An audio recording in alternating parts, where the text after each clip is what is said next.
Hello. अच्छा जी, आज बेटा हम लोग बात शुरू करेंगे इंटरनल रेजिस्टेंस और ईएमएफ की कुछ प्रॉब्लम्स की।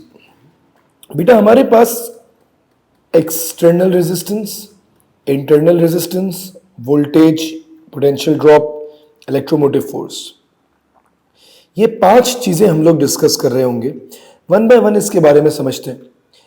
एक्सटर्नल रेजिस्टेंस क्या होती है? Let's suppose if I have a circuit, इस सर्किट में जो भी एक्सटर्नल रेजिस्टर लगा हुआ है, इसकी जो रेजिस्टेंस होगी that is known as external resistance.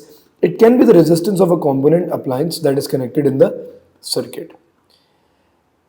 Internal resistance जो होती है बेटा, ये बैटरी के केमिकल की अपनी प्रोवाइडेड रेजिस्टेंस को बोलते हैं हम लोग, that is offered by the chemicals that are present inside the battery to the flow of current. हमारे पास इस इंटरनल रेजिस्टेंस को निकालने का एक या तो गिवन होती है, या ये बात ध्यान में रखिएगा कि हमारे एग्जामिनेशंस में इंटरनल रेजिस्टेंस एक बैटरी के साथ इस तरीके से डॉटेड लाइन बनी होगी और साथ एक स्मॉल आर से रिप्रेजेंटेड रेजिस्टेंस होगी. This internal resistance is always denoted with a small R and external resistance is denoted with a capital R. बेटा हमारे पास अगर मैं बात करूं एक सर्किट की और मैं कहता हूं मेरे पास एक बैटरी है that is of 6 volts. Internal resistance battery की 1 ohms है and the external resistance of the resistor is 2 ohms. Calculate the total current supplied.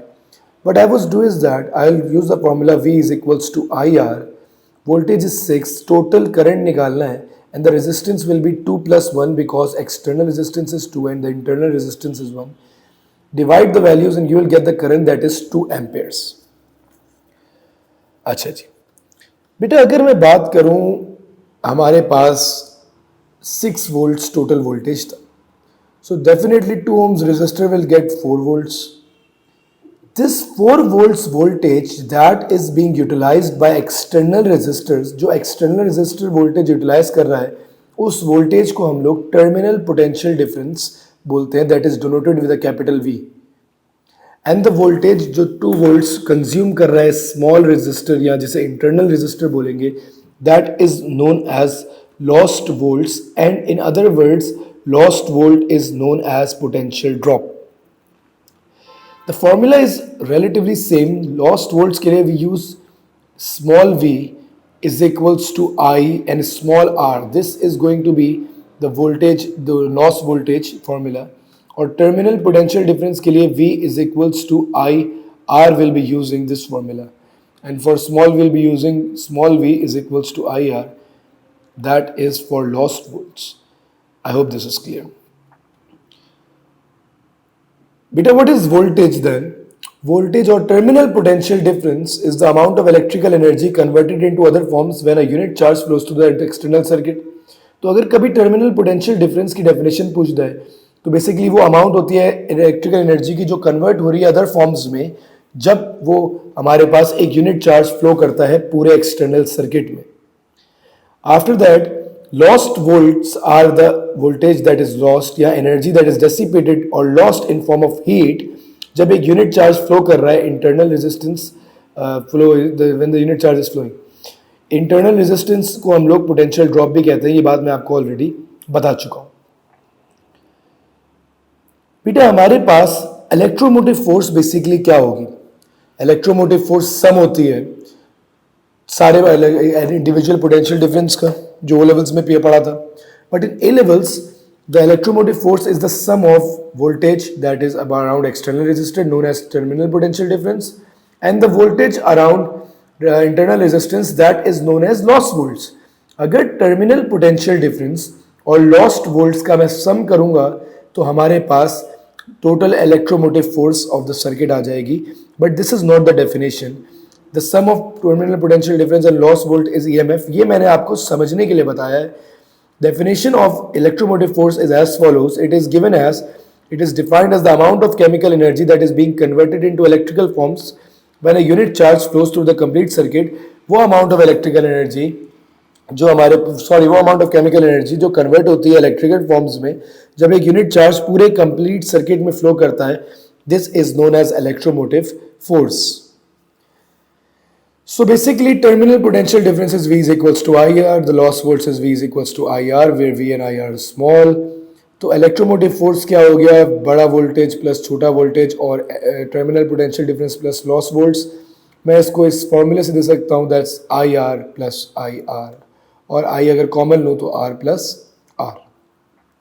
ये हमारे पास जो है टोटल जो है फॉर्मूला आ गया इलेक्ट्रोमोटिव फोर्स का.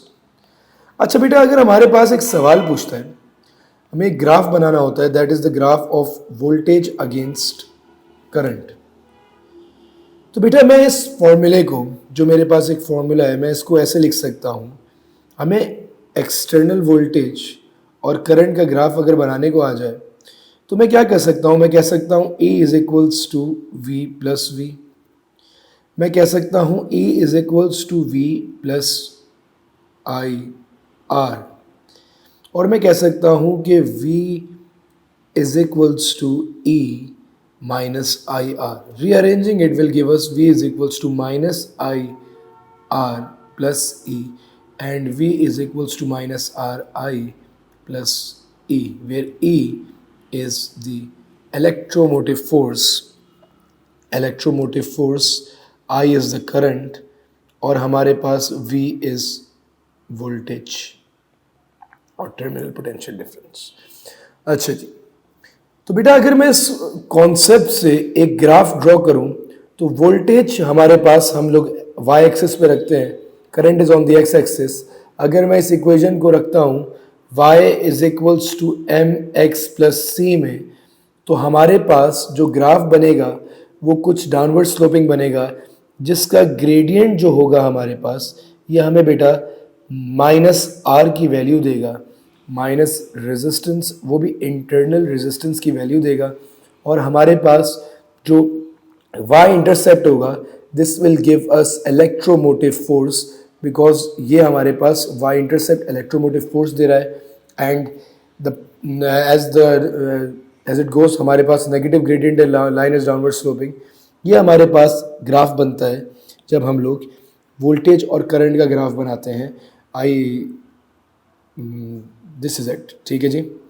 मूविंग फॉरवर्ड, हमारे पास एक वर्कड एग्जाम्पल कर लेते हैं. There is a graph of V I, calculate E. हम लोग ई तो देखते ही बता सकते हैं, दैट्स 4 वोल्ट्स. और हम लोग अगर रेजिस्टेंस की वैल्यू निकालनी है तो हमारे पास जो ग्रेडियंट आएगा that will be y2 minus y1 upon x2 minus x1, that will be -2. But resistance हमारे पास माइनस ऑफ ग्रेडियंट हो जाएगी, क्योंकि हमारे पास जो है it's basically gives minus R, तो रेजिस्टेंस हमारे पास क्या हो जाएगी, 2 ohms हो जाएगी. अच्छा जी. Sketch the graph, sketch a new graph where E is halved and R is doubled. Resistance double कर दूं बेटा तो ग्रेडियंट डेफिनेटली डबल हो जाएगा.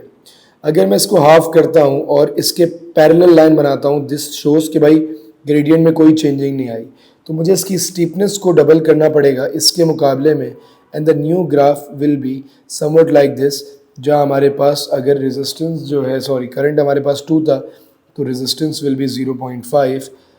हमारे पास अगर मैं इसको फॉर्मूले से करता हूँ तो resistance is equals to voltage upon current. हमारे पास रेजिस्टेंस 4 है. ठीक है जी. हमारे पास रेजिस्टेंस मैंने डबल कर दी है, तो हमारे पास V is equals to voltage remains same हमारे पास, और करंट की वैल्यू, वोल्टेज हाफ किया है तो करंट की वैल्यू हमारे पास 0.5 एम्पेयर्स आ गई.